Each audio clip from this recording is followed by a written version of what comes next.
What four things can you what can we keep in mind when we become offended by a family member? Yes. So the spirit of offense, happens so often. The first one is realize there's always more to the story. I kind of use the example, the spirit of offense happens in churches a lot, also family. Pastor's wife. Yeah, pastor's wife. Because somebody comes to us or we hear that somebody said something about us, that whole thing, and realize there was always more to the story. Even if you're having a conversation with somebody and they are short with you, our mind can go, what did I do? They're mad at me. But realize there's more to the story. We have no idea what that other person went through that morning or what is going through at the moment. People who hurt people. Right. People who hurt lash out at people.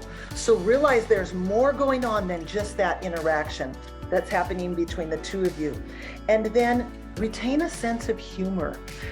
There's always drama when my family gets together, but I have a brother who just has this dry humor and just has a quip for everything. And he can take this really tense moment when one of us said something that triggered something, and my mom or my sister, or, we're starting to, and then he'll just say something, pretty soon we're all laughing, and you can't be mad at somebody else when you're laughing. And so learning how to, retain that sense of humor.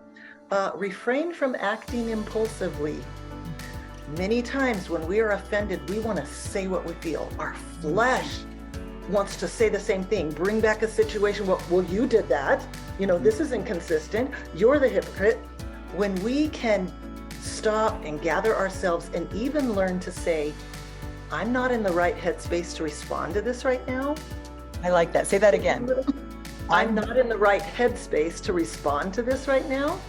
But if you give me a while, let's get back to this and talk about it again. My daughter actually taught me that when I was kind of dealing with some family drama. She said, Mom, there's nothing wrong with saying, I can't really talk about this right now, but let's touch base tomorrow or next week, or I will contact you when I'm ready.